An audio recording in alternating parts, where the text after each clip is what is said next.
Hi, I'm Andy and welcome to this webinar on using graded readers in the classroom, how and why graded readers boost language and results. Now, I love talking about readers and many of us know about readers, and I've found in the last 15 years or more of many countries and many kinds of schools and teachers, different levels of experience, that they are wildly misunderstood, and I'm going to come to a lot of the reasons why readers used more really enhance the language learning and teaching that goes on in the classroom. And I really enjoy giving workshops and talks about this in any way I can to help teachers who then can help students, because many things have gone wrong over the years and still go wrong with what we believe reading is or should be in the classroom. And things haven't changed much in over 40 years since I was at school, both in language teaching and working with literature in the classroom.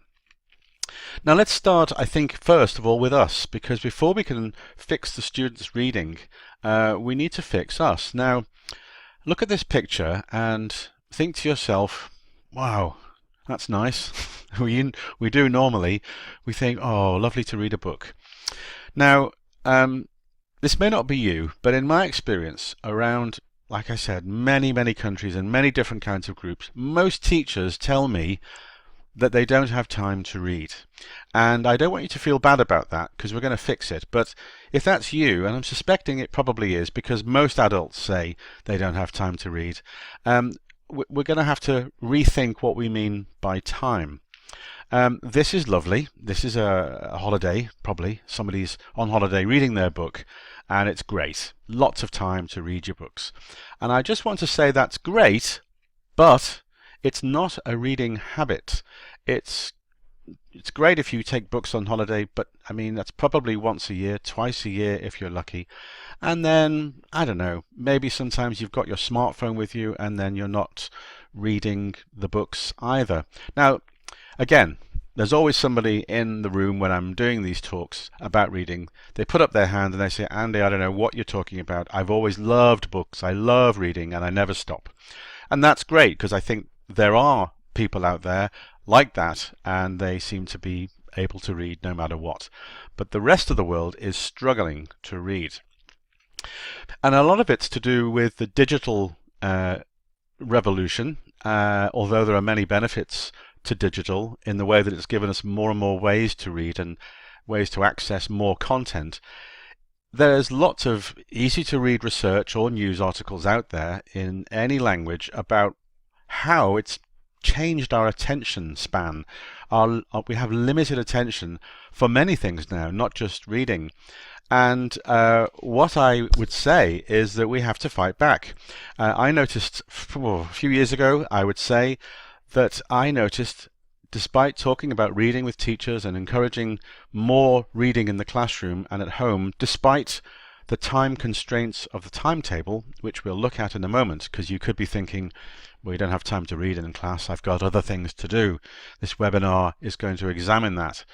But for the time being, we have to remember that if we're honest, we're not reading. And it could be that we feel we have no time, and I'm going to come to that in a second. But we can also forgive ourselves for feeling a little bit twitchy when we sit and read a book or try to read, because something in our brain makes us impatient. And that's because we've become very used to short, sharp, sprinted reading, social media, blogs, news articles. Everything's even written now online so that we don't have to spend too long on it. And that's a huge problem, because that's making us feel like that's what reading is. And in a way, it's real. It's a reality we have to work with. But it's making us, in a way, if you will, unfit, as if we were fit when we were reading, like sports fitness. We've become unfit.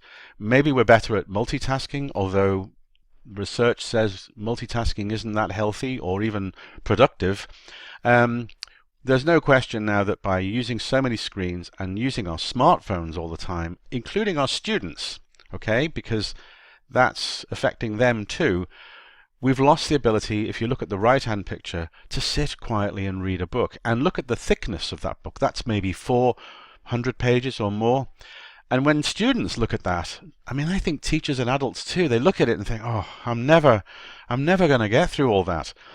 So we have to change, we have to fight back and do what I did, which is some years ago, say, look, this is crazy. I'm not reading because I think I haven't got time, but I do. And crucially, when I do read, I'm feeling like I want to click on something or look for messages on my smartphone. And if you think about it, when you look at your phone, you're always on it, aren't you? And you're twitching and you're messaging and liking things. And when we're reading a book, how many of us, if we're reading at all, put the phone down, turn off notifications, and sit for half an hour and read? And I'm going to come to the time for reading in a moment, but that's the first thing. Turn off the notifications and decide reading is important. It's really important, and it's not just because it's an idea. Well, we're going to look at all the benefits of reading anyway, and these benefits are what we want students to have, not just to learn English, but to learn that reading is its own reward. But the first thing we've got to do is get ourselves back into training, and training comes by doing little manageable things often. So don't go charging into War and Peace, or Lord of the Rings, unless you really want to. Pick some short stories and make a little time for reading. Now, I feel a little bit guilty saying this to an audience of teachers, because it could be insulting to think, Andy, hello, I'm a reader, I'm a teacher. Are you though? And in the privacy of watching this webinar, you can decide for yourself without judgment, are you reading? Am I reading enough? And am I reading for pleasure? Because look at those guys there on the pictures. They're reading for pleasure. Now, I want to say here, it is in our lives quite tricky to find the time. I know that. And I'm not saying I've got lots of time either. But you can nip out to a cafe 2 or 3 times a week, or you can nip outside to a park. And if you're thinking, oh, Andy, you don't know my life, I do know your life, because mine's the same. And I decided I missed my books. And if you're missing your books and your reading for pleasure, fight back. Time is there if you look. Now, it may seem crazy, but this is true. You can read a book by just whenever you get on the bus or the train, or whatever your waiting time is at the doctor's or the dentist's, or wherever you've got dead time, picking somebody up in the car and they're not ready yet, so you've got your book with you. I know we've got this habit of taking out our phone and we start killing time, and we've become addicted to it. The smartphone companies, they are very, very good at making us look at our phones. It's called the attention economy. They're making money from the data and the information that is sent back to them from what we do. Now, it's a different seminar on smartphones, and I still use mine, but I'm very careful. And this isn't just about privacy. This is about the design of the applications, even social media, especially social media. They are there to keep you looking at your phone, because when you're looking at your phone, data is being gathered by those companies. Now, what it means is, maybe you don't mind if they have the data, but it's taken your attention, and this looks like it's like boring, and students think reading is boring. We're going to come to a few more reasons why they think it's boring, but if we're honest, I think that the digital interactivity and the smartphones around us are making us teachers feel that reading is a bit boring, because it's not nearly as interesting as looking at messages and getting likes and all sorts from interaction. And there's a reason for that that's in the brain. If you think of the feeling you get when the doorbell goes and the postman's there with a parcel, feels good, right? Everyone likes a parcel, everyone likes a surprise. And that's what the phone is doing all day. It's sending you little parcels. You open it, what could it be? Does somebody like me? Am I popular? What was that post? Was it good? What was that video? I mean, it's just so much. The brain has a chemical that's released called dopamine. It makes us feel a bit happy and a bit, excited. And if that's happening all the time, then we're going to keep looking for it like a drug. And again, you can look it up. Look up dopamine, brain, and smartphone addiction, and you'll see loads there if you didn't know already. And many people know about it. And it's one thing to know about it, but it's completely different to change it. And I have forced myself slowly, with manageable habits like getting fit again, to get back into my reading. And it only needs about 15 minutes a day. Now, again, I know it sounds crazy. You do have 15 minutes to read a book. And I have to say, go back to that. Where can you find time? Where can you steal back 7.5 minutes in the morning and 7.5 minutes later in the day? And then you can read, what, 10 pages in 15 minutes? That's about 300 pages a month. And as you know, that's a very typical sized paperback. That's 12 books a year. That picture's got 11, so don't get back to me. I don't know. I couldn't find one with 12. So for 15 minutes a day, if you nip outside, wait in the car, if reading's important, if you want to convey that message to the students throughout their lessons and their lives at school, we have got to be readers. And I don't mean you've got to give up Netflix or stop going to the gym, or it's a small change in your life. 15 minutes, 10 pages a day. Make it a target and make that change today by going. You can watch the rest of this webinar and then go straight to your bookshelf. There's mine behind me. Pick a book you've really been wanting to read. You keep putting it off. And the reason we keep putting it off is that we believe that reading should be, well, it's ideal if you can. Reading should be sitting quietly for an hour or two, great book, a cup of coffee or a drink, and that's great. And if you can, fine. Maybe you can build up to that. But if your life is like mine, it's a bit fragmented, it's become a bit modern and too many things going on, well, I can change that to a large extent. Or rather, maybe I can change enough to do my reading. And I don't mean reading really difficult things. I mean reading for pleasure, because it's good for us. And we get smart when we read. And this is how we become a role model. And I want us to be real, authentic role models. Rudyard Kipling says, "No printed word nor spoken plea can teach young minds what they should be. Not all the books on all the shelves, but what the teachers are themselves." We have to show them. Now, I wonder how many of us really go into the classroom on a regular basis and say to the kids, "Oh, I'm tired this morning." "Oh, why are you tired, teacher?" "Well, I was reading my book late last night. I couldn't put it down." And if you're smiling, it's because we know we don't really do that. We talk about maybe what was on Netflix, what was on, the cinema, and that's great. We need to talk about the things that the students want to talk about and have in common. But there are also people who are coming to school from a young age for, 10, 11, 12 years? For 12 years, every day, apart from holidays. The kids will grow up believing whatever you want to teach them. We know that they'll believe whatever we teach them, whatever we program them to believe. And I don't mean facts, I'm saying mindsets, what they believe is a habit. And if we teach them that reading is going to be full of difficult things, they're going to believe that reading is difficult.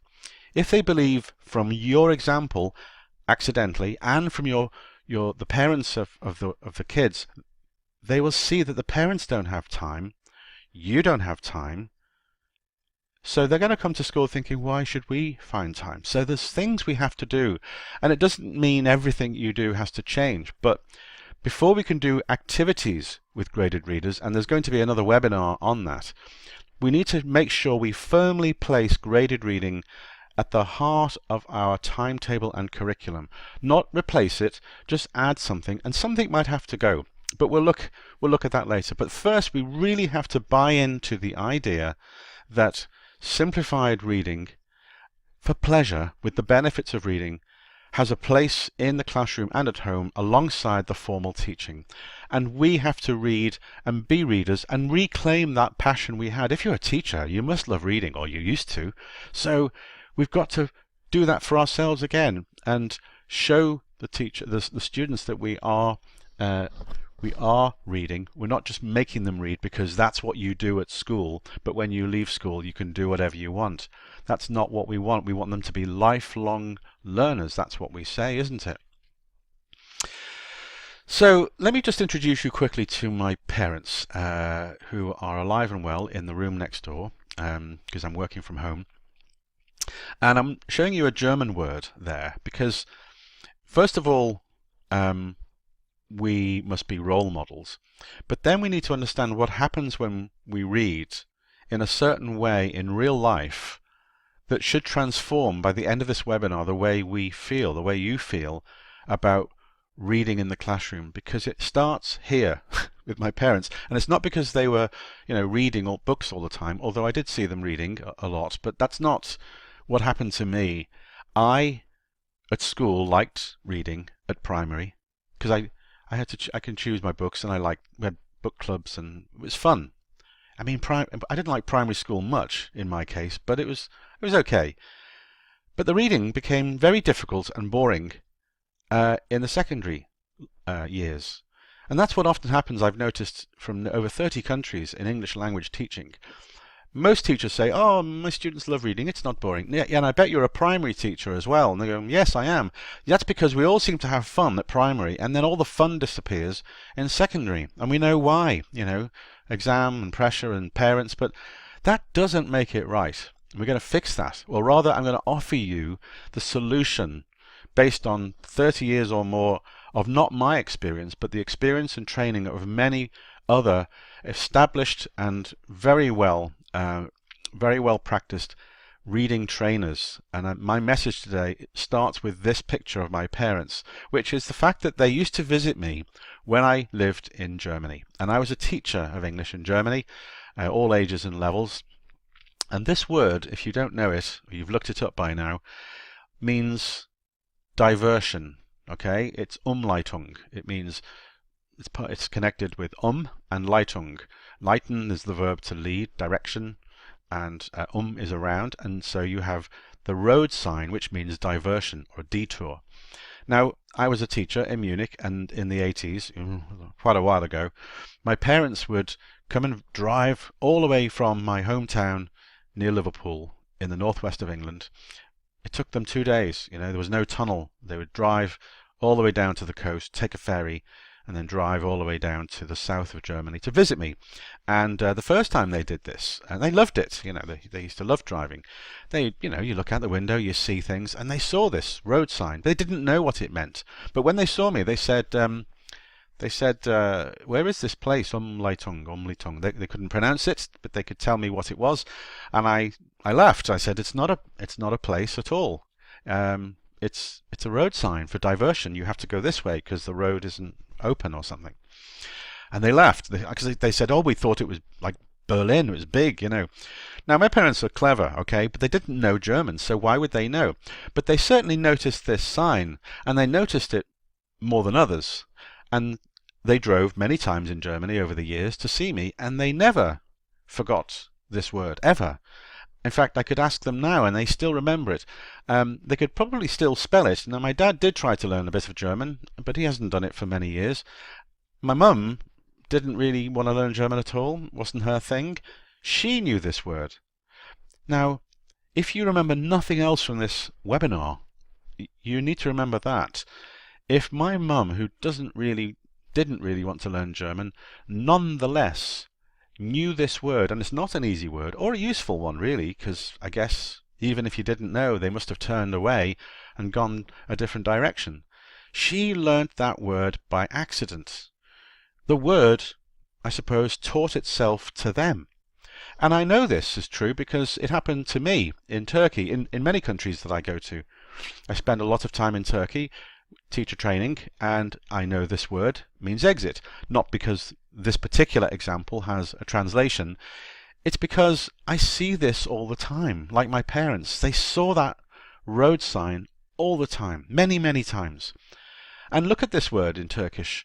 It's quite difficult. It's got letters that we don't have, and I don't need to learn Turkish just yet. I am always very well looked after by people who speak English. I'm a language fan, but I know what it takes to learn a language. I haven't got the time to commit to learning Turkish or anything else apart from my guitar at the moment.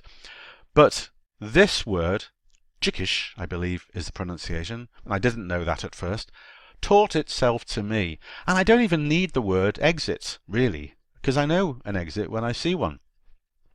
So that means something's happening here that is fundamental to the way we learn words, and it's repetition. It's frequency. And that's all.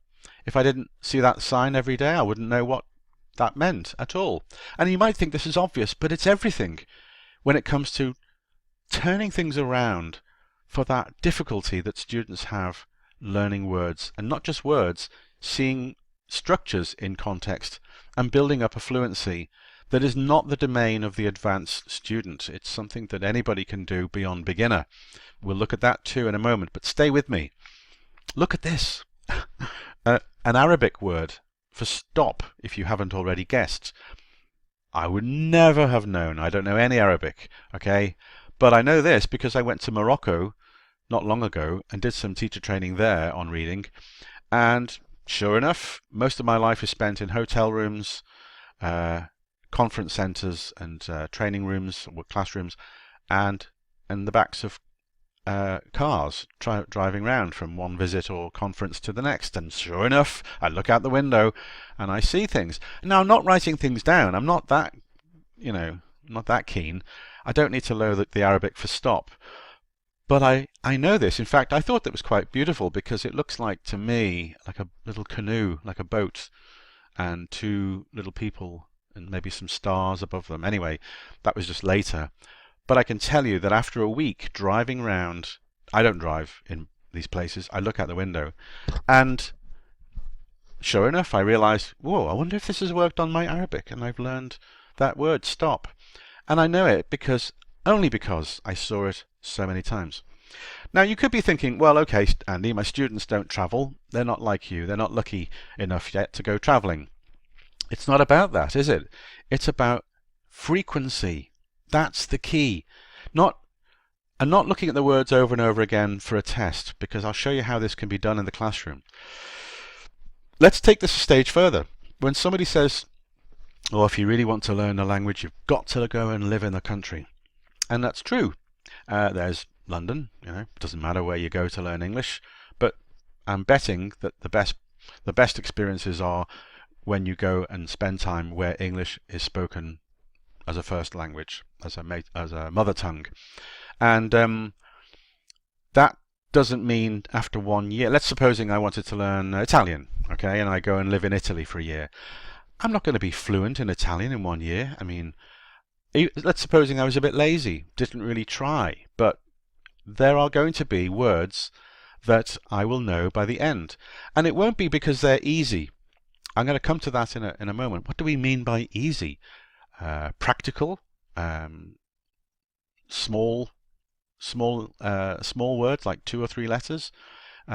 It's not like that. It's about frequency. So I would pick up words like, where is the hospital, or can I have a beer, or a cappuccino, please, which is Italian. It's interesting, isn't it?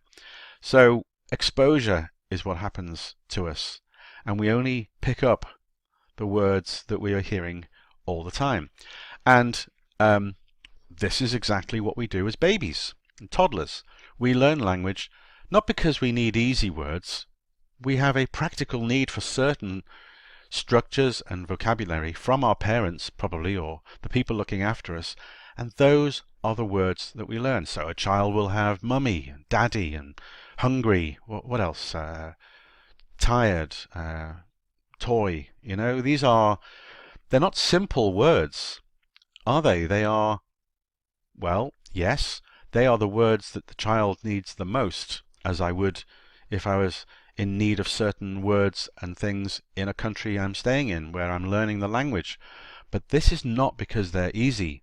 It's because they become easy through frequency, like my parents and I seeing these signs in the road, like staying in the country, and like a child, repeated input. And if that's never really occurred to you before, I hope it does now, because that should turn on the light bulb for why the reading goes so wrong over so many years, at secondary in particular, with students, and how we can fix it. If this really is the way that we know that we learn, by constant repetition, and yet And yet we feel there's no time for this extra repetition in the classroom because of the pressure to deliver a syllabus. Then what can we do? Well, we'll come to that. That's why you've come here today, and it's great to talk about the power of this principle behind graded reading. So frequency of exposure is the aim in the classroom. No doubt about it. And let me just look here at some Russian words. Now I'm counting on the audience here not knowing any Russian, but if you do, that's fine. This doesn't work for you. But I show this to a lot of people who don't know Russian, and I'm going to say in my what I say in my workshop or my talks is that look at these 8 words and tell me which of the 8 words are the easy ones. There are 4 easy words in this list, and of course nobody knows. You could argue that it's the shortest one, the one you might like to remember, but how memorable are those words? It's not even an alphabet that we identify with. So that's me putting us in the position of the student who can look at English on some days, and let's be honest, some texts that we still give them, and this is how it looks. Because we have to remember what it's like to be a student again, you know, that everything looks so difficult. And I'll give you the answer because you can't tell me right now, but look at the answers here, the translations. Forgive me if you you know Russian really well and you can see that my Russian isn't quite right there because it needs maybe some different endings, but I had this from a Russian colleague. It's pretty accurate. And you're going to say, oh right, so number 4 is the easiest and number 6 is the easiest. But no, let's go back to how you felt when you saw that list. That's equally difficult, isn't it? And you go, yeah, Andy, but when I know Russian, I'm going to work out which are the easy ones. No, it's going to be how often you hear those words. If I went to Russia for a year and I was reading or certainly hearing the pronunciation of those words, I'm going to hear thank you and happy in English and hello way more than I'm going to hear property, influential and navigate. Now those words are not, you know, they're not easy. Some people say it's because they're shorter. They're not. You know, if you think of a word like tin, like the metal, tin, and they're both 3 letters. What's the problem? Tin is not high frequency. The is high frequency. So frequency of exposure is the key. And in our lessons, if you start to think where I'm going next, if you're ahead of me now, you'll know that what we're thinking about now is that we don't really give the students much of a chance to see the same words over and over again. Not really. The only words they'll always know forever are going to be things like book, classroom, teacher, English. But you can be sure the reason that they know those words from the beginning and forever is because they are the most frequent. And that is the key. Now here's a quotation, have a look at that, from Paul Nation, who's one of the top writers and trainers and researchers on vocabulary in ELT. And he talks there about the need to see a word many times before we know it. And by this, as we come to graded reading in the classroom and finding a place for it, if so far you're with me and you can see my argument here, and it's not my idea, this is common sense, but research tells us this is the answer to have students not just reading more, but with language learning benefits that go beyond what we try so hard to do by teaching them and by giving them more and practice with workbooks. That doesn't actually do what we want them to do. Well, maybe it does for you if you're shouting at the screen right now, but most people I've met in many countries and many thousands of teachers, they feel that they are pushing a big rock up the hill every day, and students keep forgetting. And progress tests and workbooks, well, they don't really teach or practice. What they do is they show that they've learned, maybe a progress test would, but it's a test. That's not very exciting. You have to do some progress tests because that's going to be ultimately the exam. But a workbook, reading, testing in a workbook, that's going to show the teacher that it shows you that the student has understood or not your lesson, but they're not going to reread that workbook next week, are they? And does it really mean that if they did all that question and answer in the workbook, that's given them fluency practice. Anyway, you see what I mean. So there's the website to check out, robwaring.org. Rob is another terrific guy who has done for his whole career specialized in helping teachers to use reading, graded reading, much more. Paul Nation also. And this is an article called Basic Principles and Practice in Vocabulary Instruction. So check it out. It's not a long article, and most of it's common sense. But the research behind this tells us that the things I've said so far about seeing words over and over again makes us realize, well, that isn't really happening.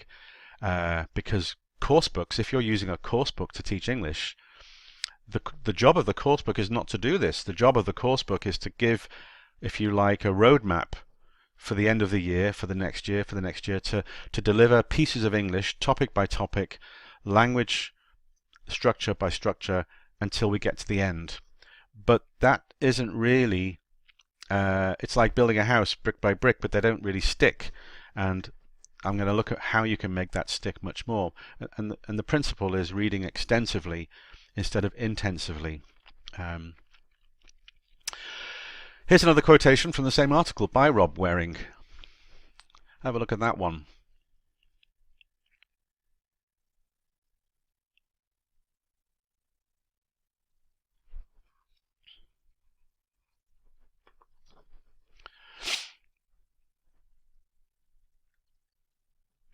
It's too easy to forget that teaching does not cause learning. It doesn't. We learn very well by ourselves, if you think about it, if we're given more opportunities.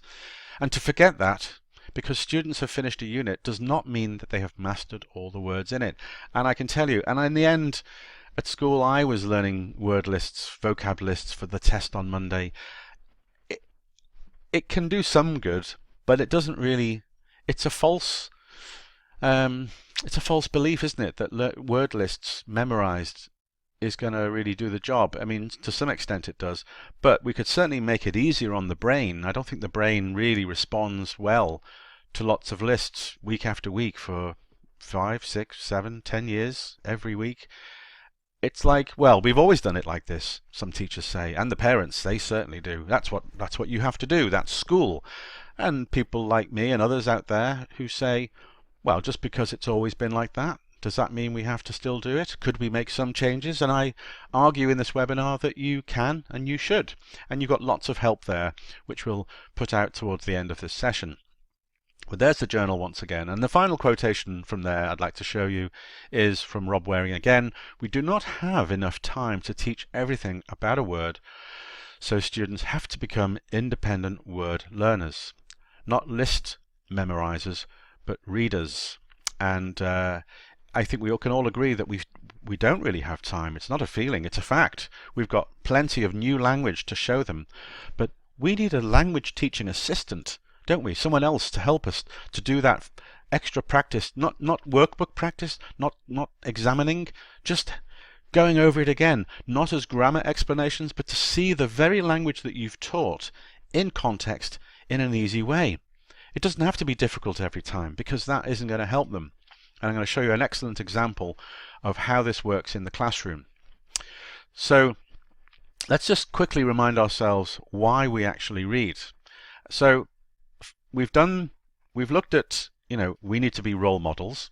Okay, we have to be reading again, otherwise we're not practicing what we preach, are we? We have to, and not just to make ourselves feel better or less guilty. Reading is good, it's nice, it's enjoyable, and if we haven't got time to read, make time, remember, and it's also something we can do to remove the stress. And then frequency, the road signs, and learning a language in another country, and as a child. Those are the ways that we learn.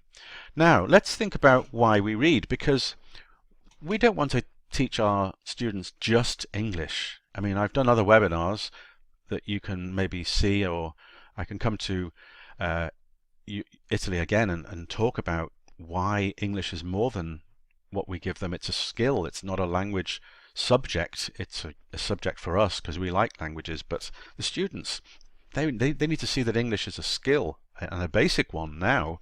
It's taken for granted. But reading is a skill too. It's not natural to read. is it? It's natural. Language is a natural thing. It seems that the brain is wired up to learn and produce language. We know that. But reading is a construct, and so we have to learn it like learning a musical instrument. And then I always think it's a huge shame that we spent so many years at school learning to read, being readers, and then so many adults don't read because it's like being a great pianist or a guitarist. You can play those instruments, but then you decide not to. That's how I feel about reading. We're missing out. And I think the reason we're going to look now at why that's happened to adults and how we can change our students and adults of the future. Let's do this by remembering why we read. We really read for these reasons. We read for pleasure. That's a good thing. And even if you're about to tell me that we read for knowledge, which we'll come to, isn't it something that we'd want our students to learn as they leave school by habit, by learning from us teachers that it's a good thing to do, not something that's difficult, but something that's for pleasure and for relaxation. We can't compete with Netflix and TV shows and films, of course not. I think it's because we are wired up also to watch and listen as we learn.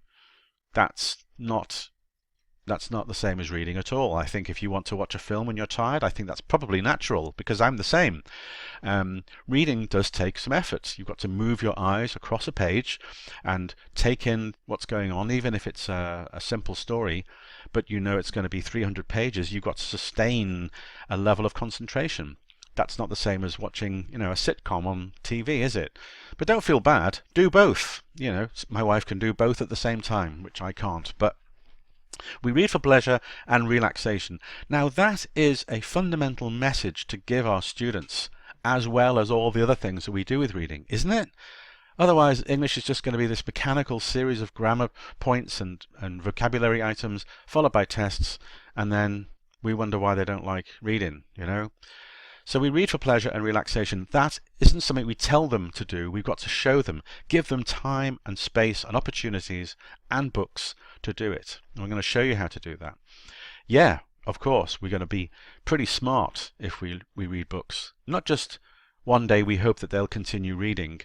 Show them that it's fun and it's pleasurable and we learn stuff on our own, so that we give our students a sense of autonomy to go and feel it's okay to go and read what they like.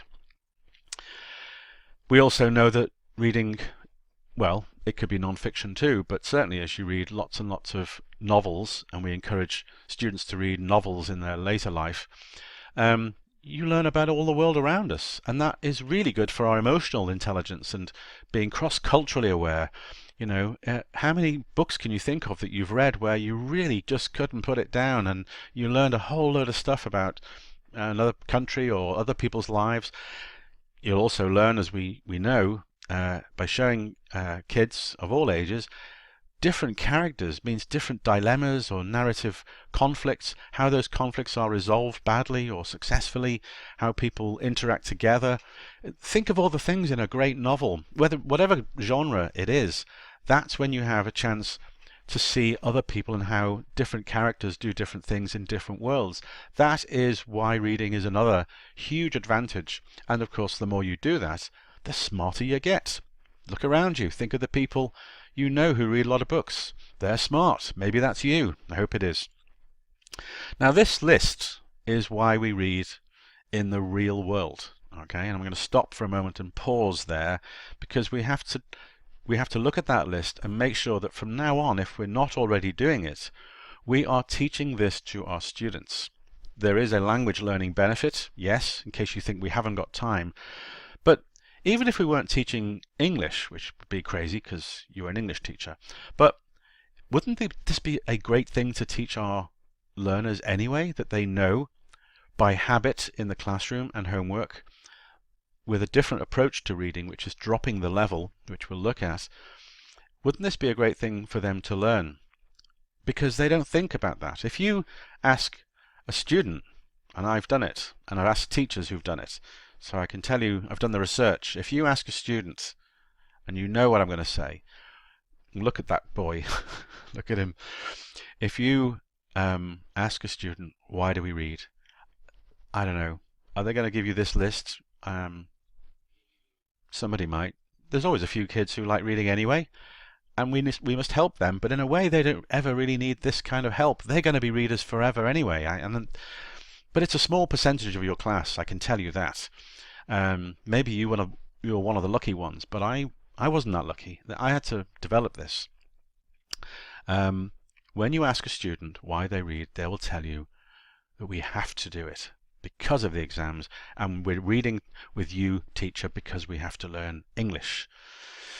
Now, okay, to a certain extent, it's true, they do have to read, and they do have to do exams. I can't change that.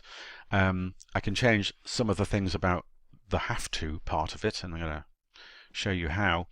And yeah, we do read to learn English, but that's not really the outcome. These are the outcomes, aren't they? As lifelong learners, because you're giving them the rod, the fishing rod, and not the fish.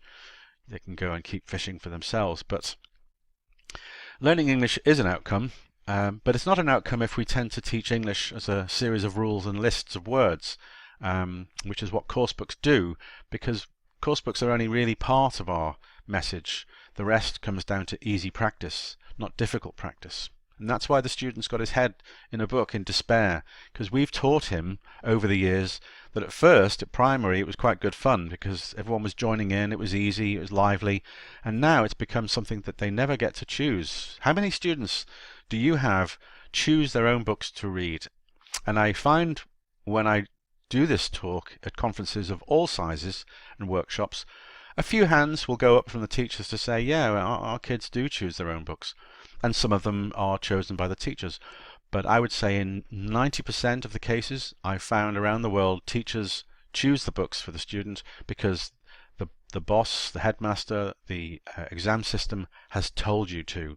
Now, okay, I can't change that either, but you can do other things alongside it because choice is the key. So we need to change the student's mindset by a regular habit of seeing that books are really for this and not only for this. Okay, if you don't, this might be how you feel at the moment, and I think it's how the students can feel, and who wants that? And by the way, if he's lucky, that man is just going to keep pushing it up the hill. If he's unlucky, it's going to roll back down over him, and I think that's how it feels when we teach language, isn't it? So my point here is not every lesson or part of every lesson or every item of homework, every single encounter with the lesson or teacher must be difficult. It doesn't. We feel it should be always challenging because we feel there's no time. Actually, research and common sense says that if we are doing easy things as well as difficult, balanced, then you have a successful outcome. I play the guitar. I've got it with me here. I'm not going to play. Very tempted. Sometimes I'm learning new things and then I get a bit frustrated because it's still new and my muscle memory isn't working just yet. So I go back to something that I like playing. It's easy. And in fact, every time I play that, it gets easier and easier. So there's nothing wrong with doing something easily. So the implications here are, what is it we're giving our students at home? And how much time can we allocate in the classroom? Despite what you think at the moment, I mean, bear with me, despite what you think at the moment about the lack of time, if we know from the earlier part of this webinar that we learn by frequency of input, frequency, not by lists at home. That's not the frequency I'm talking about. If I see words and language that I know, that I already know more often, it's going into my long-term memory more quickly. Then if that's what we know, then we have to try and apply this in the classroom. Otherwise, we're going to be pushing this boulder up the hill forever. And it'll also make students feel when they leave school that reading and English, in fact, was always tough. And I think that's something we want to get away from. So balance is absolutely crucial. And that's because at the moment, we're only doing, by and large, intensive reading.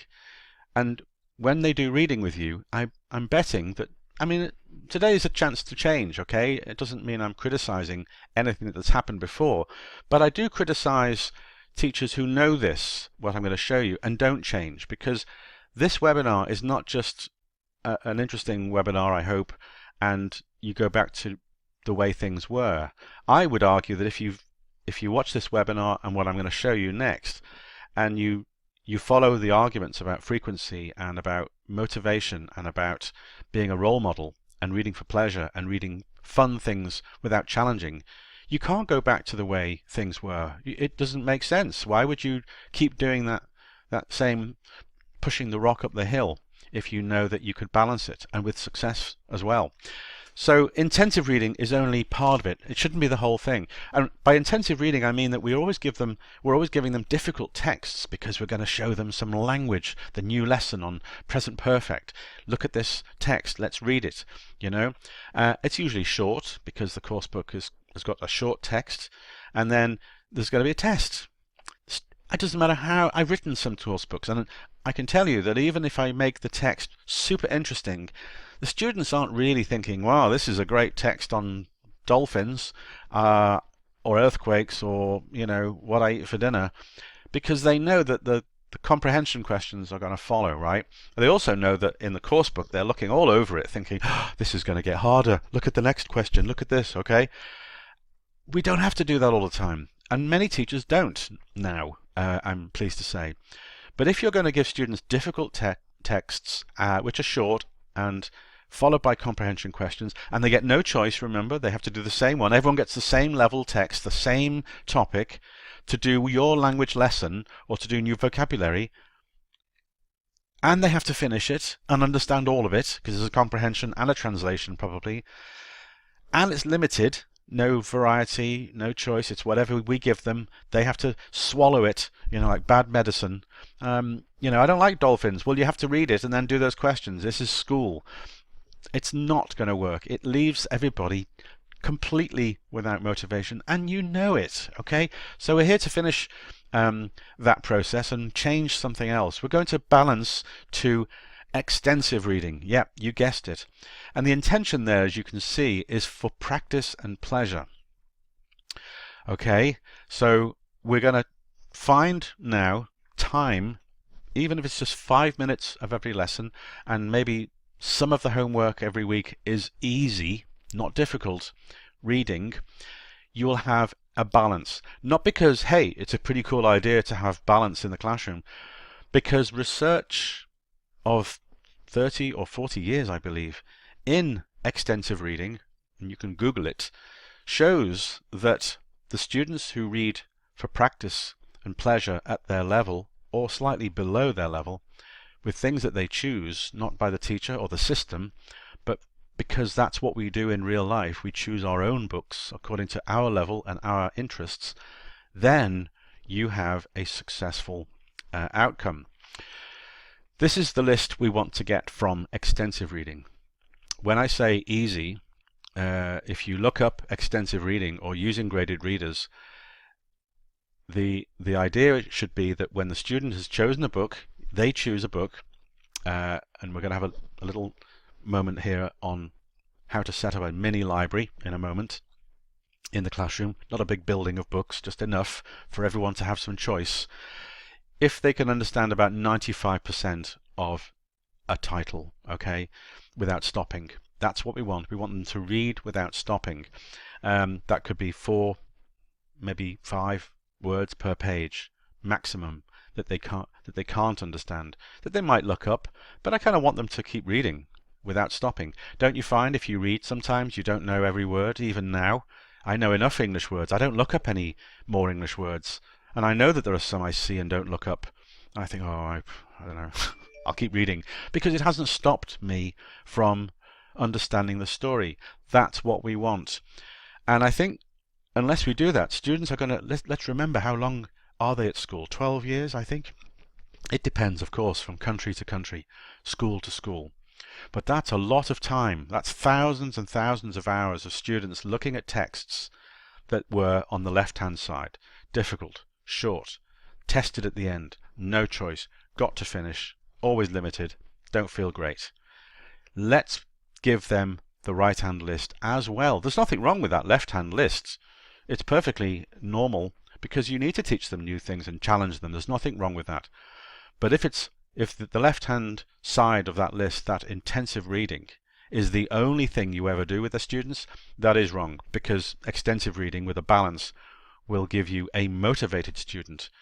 And the texts should be longer but not difficult. Let them be easy. Let them read without stopping, which means that students can be different levels, and we know mixed ability is a huge problem. Reading different books at different levels in all the classes is going to make the whole thing a lot more manageable. Choice and easy. Look at those words highlighted. That's really important. And they can give up on a book if they don't like it. If they don't understand it or they don't really enjoy it. I think we should teach the students that's a good thing. Put it back if you don't like it. That's what I do.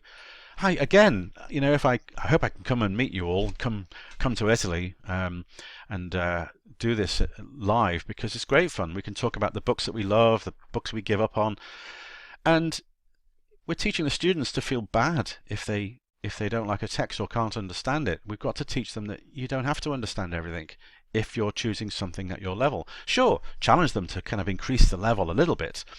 But how many times do you read a book and find, well, this isn't for me? And you know, some teachers put up their hand and tell me, Andy, I always read my book. I always finish. I just want to know what happens. Yeah, great. But again, I know from asking thousands of teachers, most of them, like me, will just think, you know what, life's too short. I'm going to give up, start again. Fine. As long as you're reading. I come back from the library often with 6 or 7 books, and I know that I'm not going to read all of them. Maybe the librarian thinks I'm really clever, but I'm not. I'm going to keep one, and the rest go back once I figure out which one isn't really for me. Which one is for me, rather. You know, I think that's the message we want to give students. Make them feel that reading is a choice, that it can be easy for the rest of their school days. Now, this is where we start to implement it in the classroom and get into this now. How can we really get that working for them? Well, the students need to be reading at or below their level. Now, I'm not talking about course books now. I'm talking about when we give them graded reading, which we'll look at in a moment with the titles from LE Publishing. Look at this cycle here. You'll see this diagram in many books and articles about extensive reading. Reading easily, frequently, longer texts, choosing the levels and topics that you like. If they read because they understand, they'll enjoy it. They'll read faster, they can read more. And that cycle is, again, common sense. And if we're not doing that in our classrooms, we need to do it, because the language learning results will follow. The research says that the students in many case studies who are extensive readers, whose teachers gave them a choice of books throughout their secondary and primary years, will have an enormous advantage in exams because of the frequency of the input, not testing new language. They're motivated, they're confident, they acquire language, they see it over and over again in context. I mean, think of something like, look over there, he said. Where? Said Sherlock. There, said Watson. Look over there, he said. So these words, said, is not even a vocabulary item, is it? It's a structure. And that's an irregular verb, usually put at the back of a course book to learn in a list. Now students will see things like went, walked, said, regular and irregular past simple, and all sorts of tenses on a regular basis without being tested and without thinking this is new language, which is what they see normally in a course book. So language acquisition is really powerful. The evidence is there. And if you've never looked at the evidence behind graded reading, go and read about it, because it's game-changing, really. And if you go back to teaching with a course book, you'll always be pushing that rock up the hill. And reading has its own rewards as well. That's the lifelong learning, isn't it? Reading for pleasure, reading for relaxation. Yeah, we get smarter when we read. But, you know, if students are going to learn somewhere that reading is good for them, it's got to be the English class or another language class they go to, maybe Italian, but they're not going to learn this elsewhere, and they may not be learning it at home, because we are the only chance that students will often have to see that reading is its own reward. And yeah, believe it or not, the more we pass on to them to do it on their own easily, the better they get. Imagine you didn't do much practice on the piano when you're learning, and you're always learning new things, a test at the end of the week, and then you go on to something new, but you never really get a chance to keep replaying those songs, those tunes. You're not going to be as good as the student who keeps practicing those other songs and tunes. And the way to get them to feel motivated to do that is if they can choose the books they like at the level that they can understand, move without stopping. So choice is the key. Here are some examples. Just look over those covers and you'll see, immediately what we know. There's a book for everybody. There's non-fiction there. There's a horror story. There's Christmas Carol. Look, there's a ghost story. There's Jekyll and Hyde, horror, Black Beauty. Yeah, okay. If you like horses, fine. You might argue with some controversy that that's a girl's book. All right. Well, if it is a girl's book, I can tell you that so-called girls' books are given for a whole year in some cases for even the boys to read, and they have to finish it and do tests and exams, and then we wonder why they hate reading. This is the answer. Give them a choice. You've got something there about Bolivia. There's one on Follow Your Dreams. That looks good.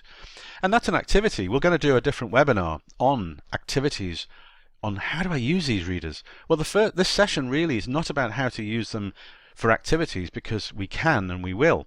This session is really about the place that these readers have in the classroom to give the students frequency of input, to see that it's okay to not like a book and put it back, but keep reading until you find something you like, understand and enjoy. And you can, if you're an activity, there would be to show those covers and ask the students which one they would like to read. And you'll find that maybe nobody likes A Christmas Carol, okay? And yet you've decided that you're going to teach Christmas Carol because, oh, I love Christmas Carol. It's my favorite book. Well, ask the students what they'd like to read. Now, I do understand and accept that many systems tell you to choose to do together some books. Fine. But alongside that, do the thing with choice. Okay? We'll look at a library in a moment.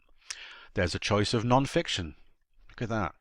Maybe we're doing non-fiction, but why would I give everybody Discover Sri Lanka with Us when some people might be interested in Vancouver or Bolivia?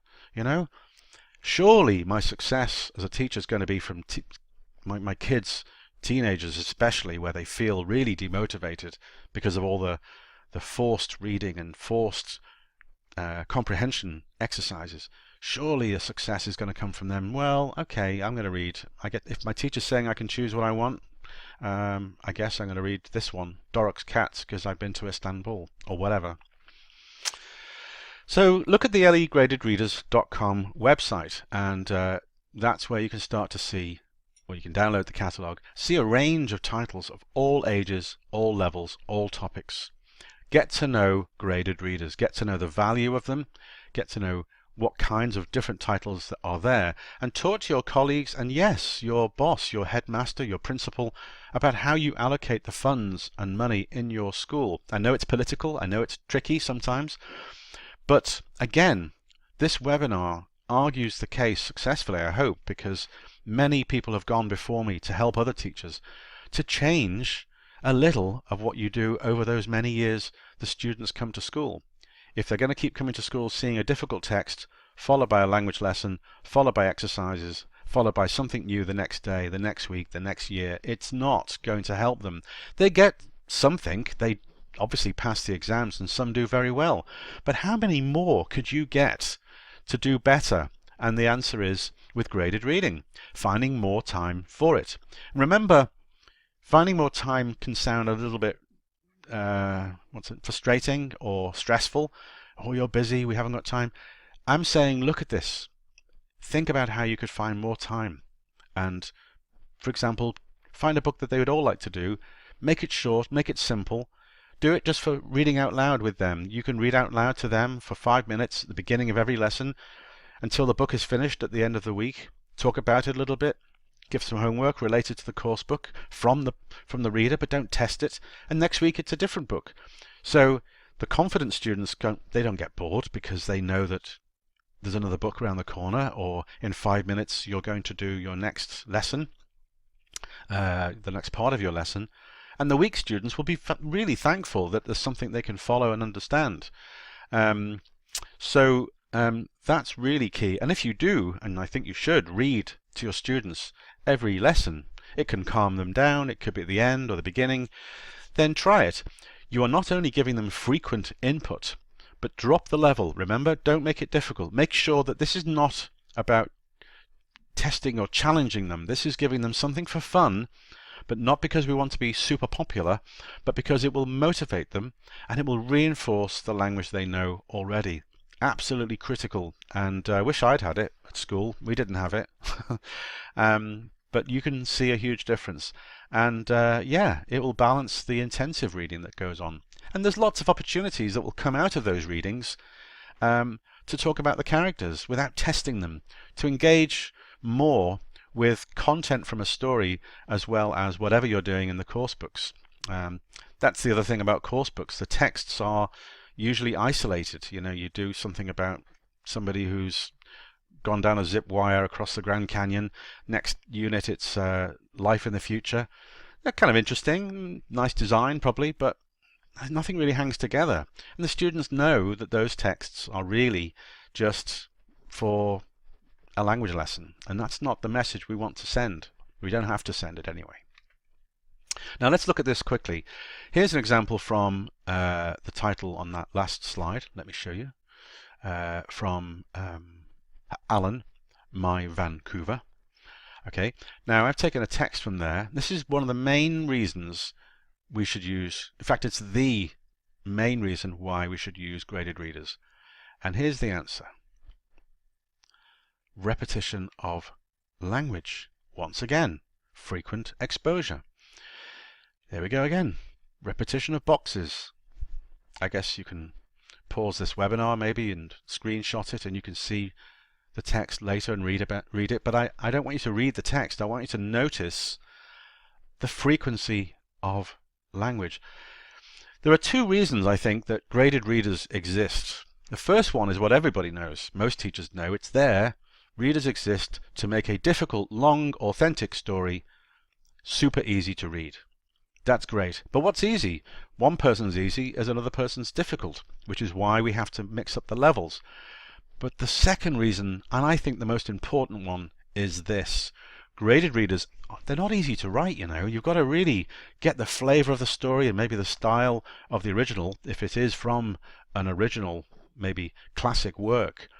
But you've got to get in words which are limited, because if it is a low-level reader, then you're going to be limited to the number of words you can use.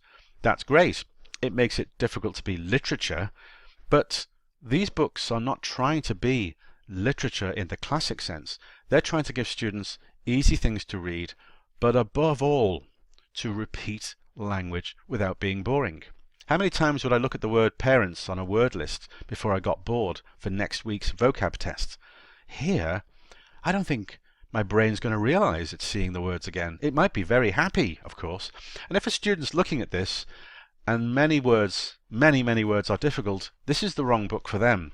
And if you've got a reader that you're doing with your class for the whole year, which I sometimes hear about, that must be so hard for the students. They're sick of it and probably don't really understand it. Keep it easy and they will see and hear, if you're reading out loud, the words for themselves. There's a repetition of dog as well. Here's another example from Gulliver's Travels. Take a quick look at that one. Okay, just moving on quickly. You don't have to read the whole text, but look at the repetition of words and some structures there. You've got was, look, the verb to be. And at the end, in the last, 5 or 6 lines, you've got was, wasn't, was, 1, 2, 3, 4, 5, 6 times. That's the key. That's why readers absolutely have to be in any English language teaching syllabus. Now that's fine for mainly traditional exercises and discussion work you can do around the readers, and do check out another webinar we have on activities by using graded readers in the classroom and extensive reading. I just want to finish now by pointing you in the right direction for some resources to look at what I've been talking about in terms of balancing intensive with extensive reading.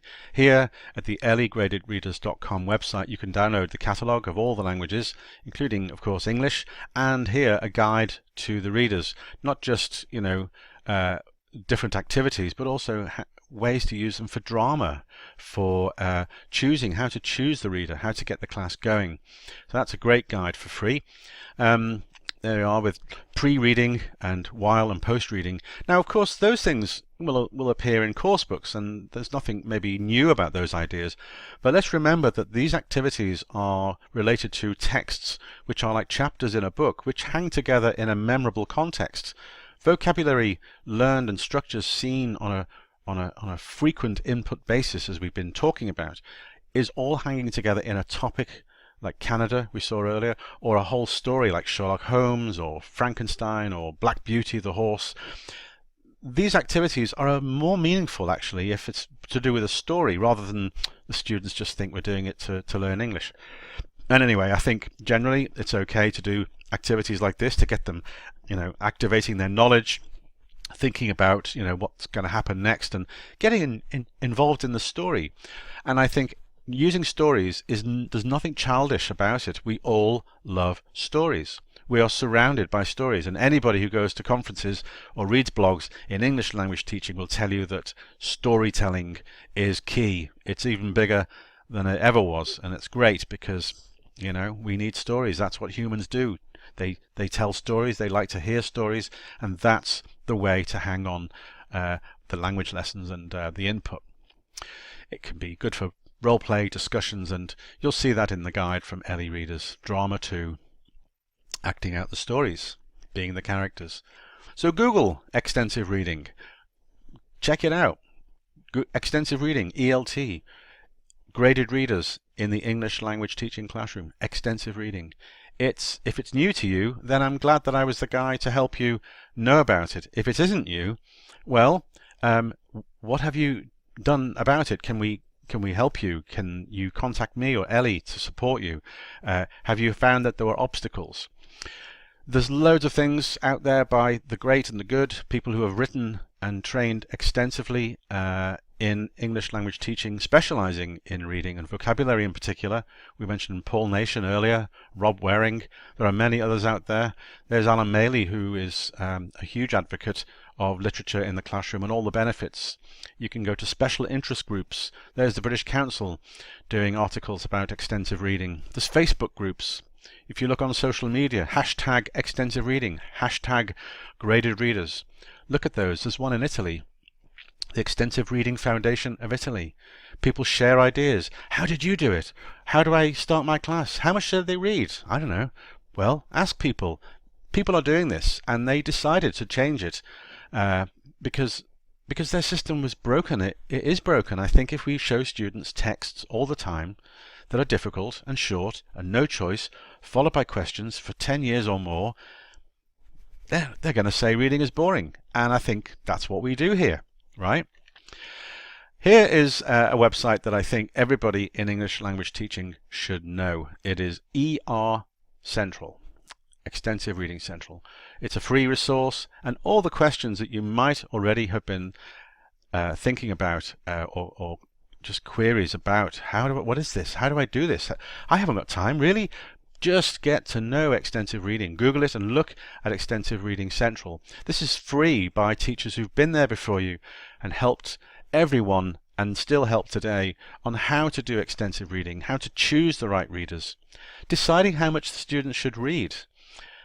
There's loads of examples on on ER programs. What is a program? How do I put that alongside my timetable? And I think, to be fair, it is something you're going to have to look at. But if you believe what we're saying about frequency of input, the way we learn language, the way my parents remembered that sign, and the way we go to a country for exposure, this is the exposure that they don't get in the regular classroom. And yeah, what about class and home reading? How do I do that? It's all here, ercentral.com. Fantastic resource. And of course, the key question everybody asks, How do I know they're reading if I give them things that I haven't read? I haven't got tests, and what does that mean? They say, yes, I read it, and then what? There are ways, lots of meaningful, practical ways to get the students reading on their own and know that they are benefiting and finishing that book, or putting it back and getting another one. I mean, if you think about it, you can ask a student, did you read the book? Yes. Which one? Black Beauty. Okay. Okay. What's it about? It's about a horse. Okay. What happens? Oh, there's a horse in the story. Okay, they're bluffing. They haven't read it. There's a horse does this, does that. Then there's this character. Tell me two characters and what are their names and what do they do, and or how did the story end? You know, these simple questions, open questions, and we're not trying to catch the student out. We want them to just engage and tell us that they've read it. But this isn't a test. This is a habit. So as students read more and more through the years, not just the weeks and months, it may be difficult at the beginning because to get started with a program because they've never done it before. It's always been, difficult reading. They'll start to get into the habit because we're teaching them a new habit. You can read things you like on your own, and the things that they do learn, the topics they engage in, their characters, all that material can be used by looking at ER Central and guides and ideas on bringing readers into the classroom and not just texts for testing or teaching language. There you go. Measuring the reading speed, doing a little progress chart, informal monitoring. If everyone's reading their book for 5 minutes in the class, their own books, that's quiet reading, right? That means you can go around and see who's reading, who isn't. That's another way of finding out. If you point to somebody and ask a question, that's kind of hard, isn't it? I remember how that felt.